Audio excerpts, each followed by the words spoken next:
بسم الله الرحمن الرحيم. إلى إخواتنا المسلمين في المنطقة، وإلى أحبائنا في أرض فلسطين، وإلى غزة صابرة خاصة، نخاطبكم اليوم من الجمهورية الإسلامية في إيران بكلمة صادقة نابعة من القلب، كلمة وفاء ومحبة وأخوة.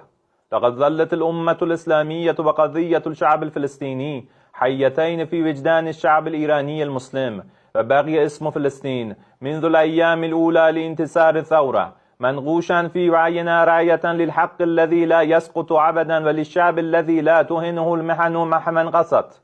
فنقول لكم إننا لا نحارب اليوم دفاعا عن أنفسنا فحسب، ولا ثارا لشهدائنا وحدهم، بل دفاعا كذلك عن مظلومية الأمة الإسلامية والشعب الفلسطيني وشهدائه الذين لهم نصيب راسخ ومتجذر في هذا الموقف.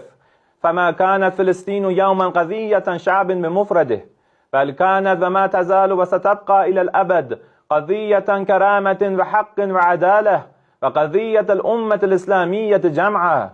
يا أمة الإسلام ويا شعب الفلسطين، لا تظنوا أنكم وحدكم في هذا الميدان، فنحن معكم على عهد لا يتبدل وموقف لا يتزعزع. أنتم شعب العودة والكرامة، شعب يعرف كيف يصبر وكيف يثبت وكيف يصون حقه جيلا بعد جيل، ونعاهدكم أن نبقى ثابتين إلى جانبكم في هذا الطريق حتى يعود الحق إلى أهله، فتعود فلسطين العزيزة الحرة أبية شامخة إلى أصحابها الأسريين بإذن الله. فما النصر إلا من عند الله العزيز الحكيم. والسلام عليكم.